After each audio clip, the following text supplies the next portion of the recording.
Left my own wedding last week.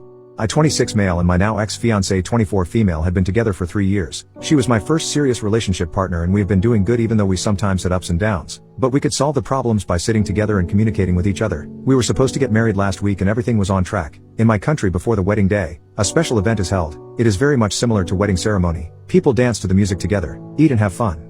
This event was held at our village's wedding hall, which is small. There is a break in the middle of the event so people can go to restroom or handle their things in general. My ex-fiancée went to restroom with her friends and after that everything was normal. That night ended just like that. Next morning I woke up to several messages including voice messages and a video from a close girlfriend of mine and my little cousin. They were saying I should reconsider about the marriage and watch the video. It was obvious that the video was taken in a toilet stall and I could hear footsteps of people. There were several voices that I recognized like my ex-fiancée and her friends.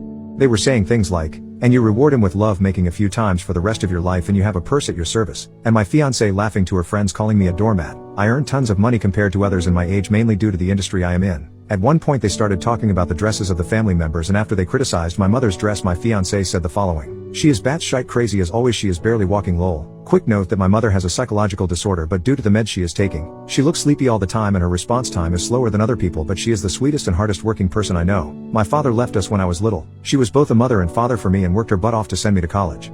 One more thing to add is she was very sweet towards my ex-fiancée and considered her as her own daughter. After watching the video over and over making sure I am not dreaming I called my friend and cousin to confirm things. Apparently they said more horrible things than these but friends started recording in the mid-conversation and my little cousin confirmed hearing things too. I talked about this with my older sister and a friend coming from abroad. Sis was so angry that I was barely able to prevent her from going to my ex-fiancée and beating her up. I told her I would handle it but not sure how. I don't know why but I just wanted to think more about it. Wedding things were arranged during the day and in the evening wedding ceremony kicked off. There were more than 300 people and everyone seemed to have fun except me. I was out of place all the time thinking about my life, my goals, what I want to do.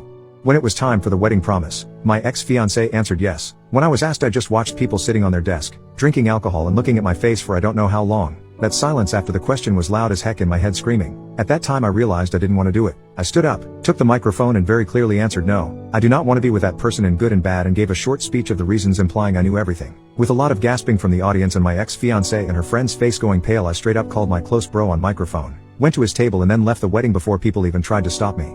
Me and my bro went home to pack things up like work laptop and several pairs of clothes. He came from another country so he changed his flight to next day and booked me tickets. All that time my phone was blowing up with calls and texts. Next day we took the flight and went to his country. It has been a week and I have been busy messaging my close friends and relatives about everything. Wedding cost me a good amount of money, though it is relatively small for my income. And I heard my ex-fiancée is still losing her shite. I can stay for 90 days in the country I am in without a special visa but not sure what to do after. It will be tough once I go back as the village I am living in is small and everyone knows each other. In the end, I believe I did the right thing by not going ahead but I completely lost confidence in myself and don't believe I will ever get in a relationship again. Something in me just broke, I felt it.